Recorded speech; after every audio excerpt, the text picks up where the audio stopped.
Hello friends, welcome to VL classes. आज का जो हमारा टॉपिक है वो है बुद्धि लब्धि intelligent question, that means IQ भी कहते हैं इसे।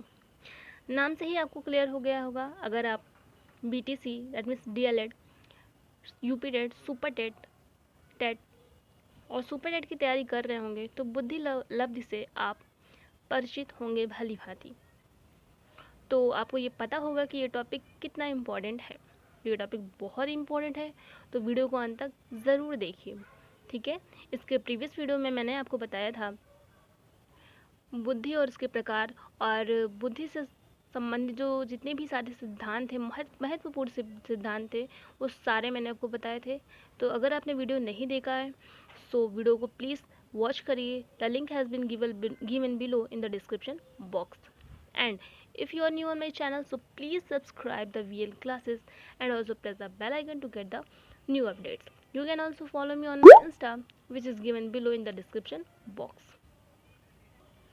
बुद्धि से संबंधित जो भी मैं वीडियो आपको प्रोवाइड कर रही हूँ, यकीन मानिए अगर आपने सारे वीडियोस को देखा तो आपके डेफिनेटली 4 से 5 नंबर पक्के हैं जिन्हें कोई काट नहीं सकता। तो आज जो टॉपिक है वो बुद्धि लब्धि है, ये बहुत इंपॉर्टेंट है, ये आपको पता होगा। तो चलिए स्टार्ट करते हैं आज का सेशन। व्यक्ति की मानसिक आयु जान लेने पर यह पता नहीं चल पाता कि वह तीव्र, सामान्य व मंदबुद्धि का है। दैट मीन्स अगर हमें ये पता चल जाए कि, या अगर हम कहें कि बताइए कि अगर कोई बच्चा 14 वर्ष की आयु का है तो क्या आप मुझे बताइए कि वो किस बुद्धि का है, वह तीव्र बुद्धि का है, सामान्य है या मंद है। या फिर हमें बताइए कि अगर कोई बच्चा 18 साल की आयु का है तो बताइए कि वह तीव्र बुद्धि का है, मंद बुद्धि का या सामान्य बुद्धि का।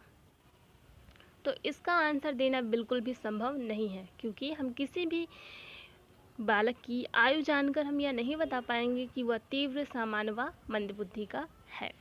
इसी के लिए हम निकालते हैं बुद्धि लब्धि। उसी से हमें पता चलता है कि वो बच्चा किस बुद्धि लब्धि का है, वह किस बुद्धि का है, वह तीव्र है, सामान्य है कि मंद बुद्धि का है।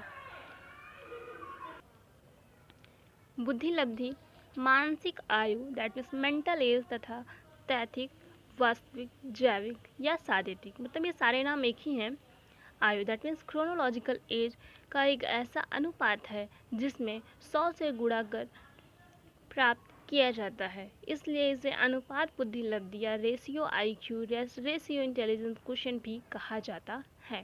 दैट मीन्स ये सिंपल फार्मूला आप यहाँ समझिए कि बुद्धि लब्धि जो होता है वो मानसिक आयु तथा तैतिक, वास्तविक, जैविक या शारीरिक आयु के अनुपात में 100 से गुणा करने पे प्राप्त किया जाता है। ये तैतिक, वास्तविक, जैविक और शारीरिक आयु सारे एक हैं, इनमें से कोई भी क्वेश्चन में दे सकता है। तो सबसे पहले तो ये फार्मूला ही बहुत इंपॉर्टेंट है, क्योंकि एग्जाम में अक्सर कभी कभी ये फार्मूला ही पूछ लिया जाता है कि बुद्धि लब्धि बराबर होता क्या है। तो मानसिक आयु बटे तैतिक आयु दे सकता है उसमें, या वास्तविक आयु दे सकता है, या जैविक या शारीरिक, तो इन चारों में से कोई भी दे सकता है। गुणे 100 वही होता है हमारा बुद्धि लब्धि यानी कि IQ। और अगर इंग्लिश में है तो IQ बराबर होता है MA यानी कि मानसिक यानी mental as divided by chronological age into 100, ये हमारा फॉर्मूला होता है। तो सबसे पहला क्वेश्चन तो यही बन सकता है कि बुद्धि लब्धि का आपसे फॉर्मूला पूछ सकता है। दूसरा क्या हो सकता है कि इस फॉर्मूले पे बेस्ड क्वेश्चन एग्जाम में अक्सर आ जाते हैं। तो देखिए किस तरह के क्वेश्चंस आपसे पूछे जा सकते हैं।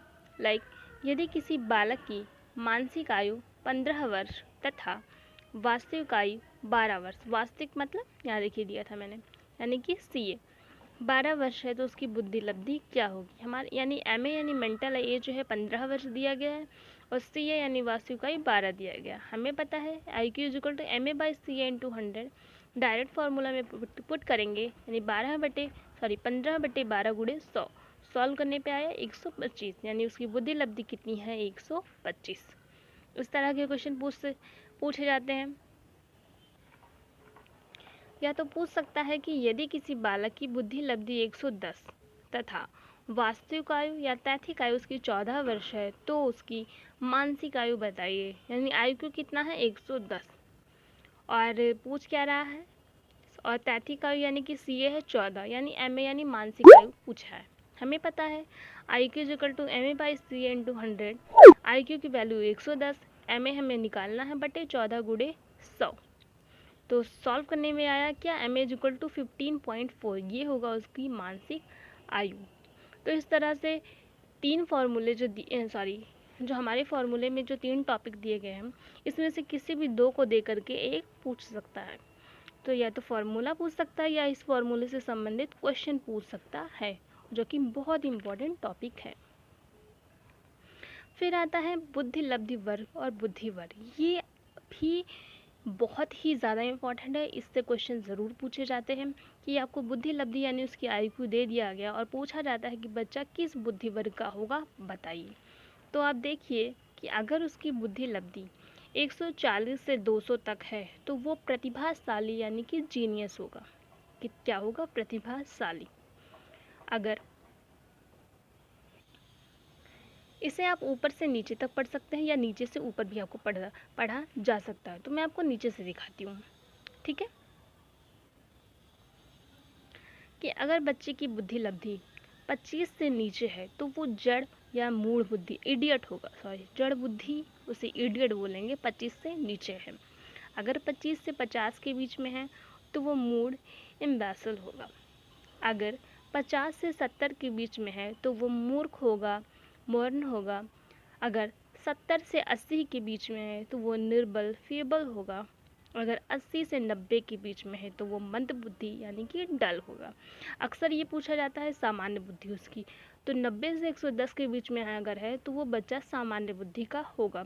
अक्सर क्वेश्चन इससे आ जाते हैं। अगर बच्चा 110 से 120 बुद्धि लब्धि का है तो वो उत्कृष्ट यानी कि सुपीरियर होगा। और अगर 120 से 140 तक है तो वो प्रखर या श्रेष्ठ या वेरी सुपीरियर होगा।